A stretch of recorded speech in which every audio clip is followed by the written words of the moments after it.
የአቶ ታዬ ፍርድ ሂደትና ዛሬ የተያዙበት ምክንያት በዝርዝር ማብራራት ከተቻለ አቶ አበራ።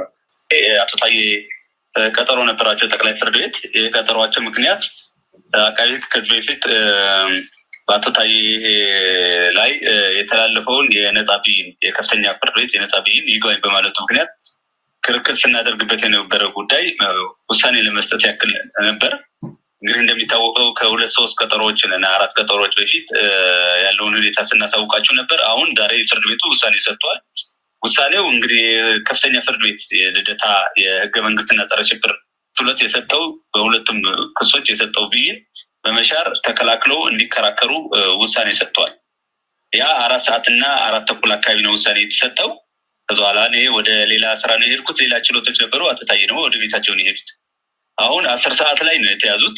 ከቤታቸው ከመኖሪያ ቤታቸው ነው የተወሰዱት እና ከቤታቸው ሲወስዷቸው ጠይቀው እንደነበር የመያያዛቸው ለምን ለፈልጓቸው እንደጠየቁ የፌደራል ፖሊሶቹ ማለት ነው ምላሽም ሰጥተዋል። ፌደራል ፖሊሶቹ በቢሮ ደረጃ በቢሮ እንድናነጋግረውት ፈልገን ነው ብለው እንደወሰዷቸው እንጂ የዛሬ የፍርድ ቤት ውሳኔ ተከትሎ እርሳቸውን ለመያዝ የተሰጠ ሌላ ትዕዛዝና መመሪያ እንደሌለ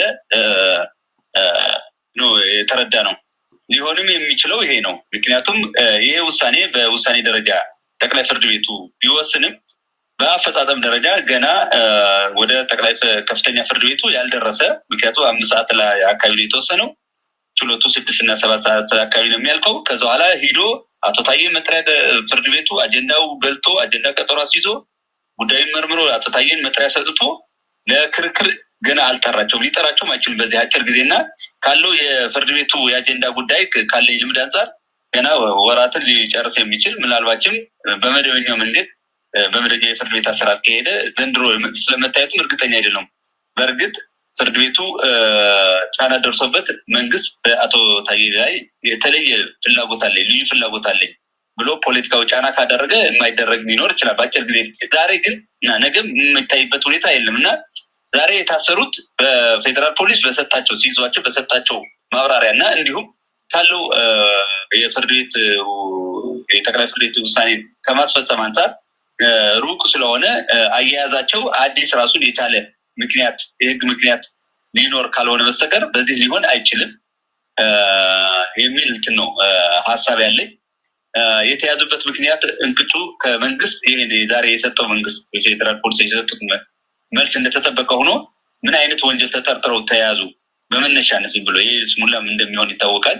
ያያያዛቸው ከጆሲ የይስሙላ አሁንም የይስሙላ ፖለቲካው ክስ ነው ብዬ ነው የማምነውና ለፖለቲካው ክስ ግን ያው ህጋዊ ሽፋን ስለሚሰጠው ምን ብለው እንደያዟቸው ግን ነገ ባሉበት ቦታ አፈላልጌ ሳገኛቸው ከሳቸውም ከመንግስት አካልም ማገኘው ይሆናል። ይሄ ነው የሚመስለው። አሁን አቶ ታዬ ያሉበት ቦታ ይታወቃል። ከምሽት 2 ሰዓት ገደማ ሊሆን ነው ኢትዮጵያና የትኛው ፖሊስ ጣቢያ ነው የሚገኙት? እንግዲህ አሁን በተለምዶ ፌደራል ፖሊስ ይዘ ፌደራል ፖሊስ ማረፊያ ቤት አለው ሜክሲኮ አካባቢ የሚገኘው እዛ ነው የምታርፈው። ያ ማለት ግን ሁሉ ጊዜ መመሪያውና አሰራሩን ተከትለው እዛ ልታርፍበት ሁኔታ አለ ማለት አይደለም። ሌላ ቦታም ልታርፍ ትችላለህ፣ ሊያሳርፉ ይችላሉ። እዛ ነው ወይስ ከአዲስ አበባ ውጭ ነው የሚለው ነገ ነው የሚጣራው። ክሱም ነገ ነው የሚታወቀው። ዛሬ 10 ሰዓት አካባቢ ነው 10 ሰዓት ከ20 አካባቢ ነው የሰማሁት መታሰራቸው። 10 ሰዓት ላይ ሲደወልልኝ ነበር በሲያዙ እኔ ችሎት ላይ ስለነበርኩ በወቅቱ አልደረስኩም። አሁንም ከሰማሁኝ በኋላም ወደ ሜክሲኮ መሄድ አልችልም ምክንያቱም አልደርስም ተጠርጣሪ የመጠየቂያ ሰዓቱ ስለሚያልቅ የመግባት እድሌ ጠባብ ስለሆነ ያልሄድኩት። ነገ ግን በስርዓት ተኪዶ እዛ ቦታ የሚባሉት ቦታዎች ጠይቄ ለምን እንደተያዙ በምን እንደተጠረጠሩ መቼ ፍርድ ቤት እንደሚቀርቡ እና ሌሎች መሰል የህግ ጉዳዮችን ጠይቃለሁ። ነገ ነው ሁሉም ነገር ማወቅ የሚቻለው። በጣም ጥሩ። ከቀረበባቸው ክስ አንጻር አቶ ታዬ እንግዲህ 2 ክሶች ከጠላት ጋር በመተባበርና የጸረ ሰላም ቡድኖች የሆኑትን ሸኔና ፋኖን የሚደግፉ መልእክቶችን በፌስቡካቸው አጋርተዋል የሚሉት ናቸው። ይሄ እንግዲህ በፍርድ ቤቱ በሰበር ሰሚ ችሎት አቶ ታዬ በዋስትና እንዲወጡ ተደረገ። ከዛ በኋላ የቀራቸው ምናልባት አሁን ክሱ እንዲቀጥል የተፈለገው በአንደኛው ክስ ነው፣ በመሳሪያ የግል መሳሪያ በቤታቸው ተገኘ የሚለው ነው። ይሄ እስከሆነ የፌደራል ፖሊስ በቁጥጥር ስር የሚያውልበት ምክንያት አለ? በዋስትና ወጥተው ጉዳዩ በፍርድ ቤት እየተከታተለ ባለበት ሁኔታ ውስጥ ቅድም አቶ አበራ እንዳሉት ፖለቲካዊ ክስ የሚያስመስል ነገር አለው። በተለይ አሁን ወቅቱን የጠበቀ መልእክቶችን በራሳቸው ማህበራዊ ገጽ በማሰራጨታቸው የብልጽግና በተለይ የኦሮሚያ ብልጽግና ማህበራዊ መሰረት የመናጋት ወይም ደግሞ ድጋፍ አገኛለሁ ያለውን ነገር ያሳጣኛል ብሎ እንዳሰበ የሚገልጹ የፖለቲካ ተንታኞች የፖለቲካ መሪዎች አጋጥመውኛልና በዚህ ጉዳይ የእርሱ አስተያየት ምንድነው አቶ አበራ? መልካም እንግዲህ አቶ ታዬ እንደምናውቀው በኢትዮጵያ ፖለቲካ ታሪክ በኢህአዴግ ዘመን ጀምሮ የመርህ ወጣት ታጋይ ናቸው። እሱ ተከትሎ ለውጡ ከመጣ በኋላም ከብልጽግና ጋር ለውጥን ተስፋ አድርገው ለውጡ ይመጣል ብሎ ታሳቢ በማድረግ ተቀላቅሎ የመንግስትን ስልጣን የነበራቸው ስቴት ሚኒስተር የነበሩ ሰው ናቸው። በዛ ሆኖ የመርህና በሳል የሆነ ህዝብን የሚያድን ሀገርን የሚያሻግር ፖለቲካዊ ሀሳቦችን ሰላማዊና ህጋዊ በሆነ መልክ የሚያንጸባርቁ በምልክትነት የሚጠቀሱ በአርአያነት የሚጠቀሱ ጉምቱ ፖለቲከኛ መሆኑ ይታወቃል።